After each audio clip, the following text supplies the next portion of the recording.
Israel Lebanon front से आपने ये लेटेस्ट रिपोर्ट देखी है, लेकिन अब आपको बता दूं रूस यूक्रेन वॉर फ्रंट से भी इस वक्त बड़ी खबर है और रूस के सामने यूक्रेनी सेना के काउंटर ऑफेंसिव फेल हो रहे हैं। बड़ी खबर ये सामने आई जहां रूस के पलटवार से यूक्रेनी सेना का काउंटर ऑफेंसिव ढेर करने का दावा किया जा रहा है और रूसी सेना ने फिर यूक्रेन के कई इलाकों पर अब कब्जा कर लिया है।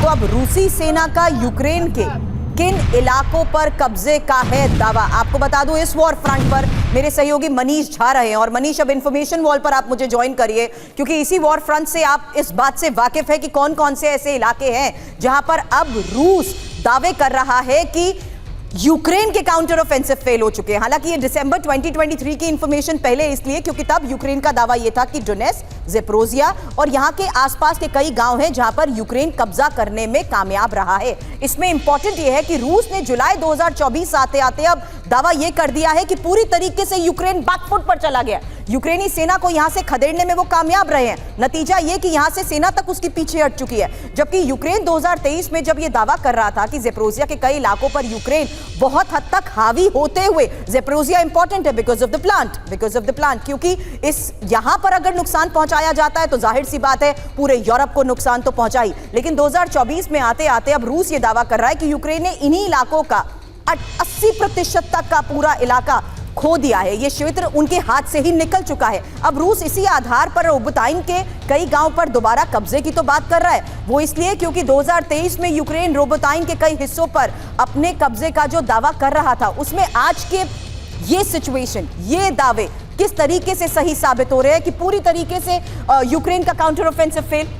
बिल्कुल, देखिए यूक्रेन के काउंटर ऑफेंसिव के बाद भी अगर आप स्थिति देखें तो जनवरी में इस साल अवदीवका पर कब्जा हुआ रूस का, जो डोनेट्स्क में आता है। यानी कि बाखमुत, मरियोपोल, सोलेदार के बाद जाकर अवदीवका एक बड़ी जीत के तौर पर आप देख सकते हैं। वहीं जब रूस की तरफ से इसी साल अप्रैल में जब उन्होंने अपना ऑफेंसिव शुरू किया तो उसके बाद उनके टारगेट पर था ज़ेपोरिज़िया का रोबोताइन का इलाका। रोबोताइन के इलाके में 2-3 ऐसे गांव थे जहां पर यूक्रेन को कामयाबी मिली, लेकिन बाकी हिस्सों में रूस आगे बढ़ता गया और यूक्रेन को पीछे हटना पड़ा। वहीं दूसरी तरफ रूस ने खार्किव पर आगे बढ़त बनानी शुरू की जहां पर यूक्रेन को पीछे हटना पड़ा।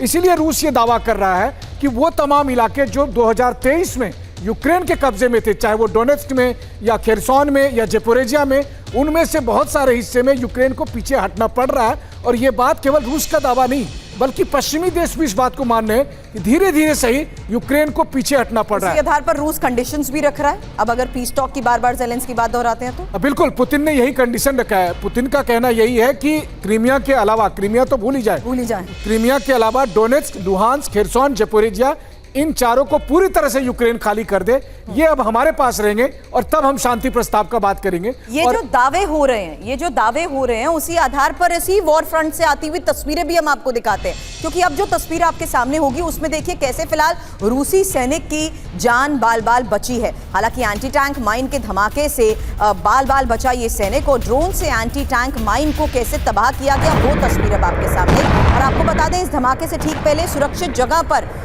ये सैनिक गया था।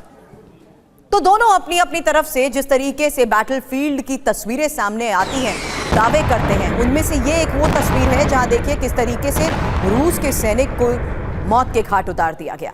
अब एक और तस्वीर, क्योंकि रूस ने युद्ध क्षेत्र में स्कैंडर मिसाइल भी उतार दी है और यूक्रेनी ठिकानों पर कैसे अब हमला हुआ वो तस्वीर आपके सामने होगी। विध्वंसक हमलों की लगातार आ रही तस्वीरों के आधार पर ही रूस ये दावा कर रहा है कि यूक्रेन को बहुत बड़े स्तर पर वो नुकसान पहुंचाने में कामयाब रहा है।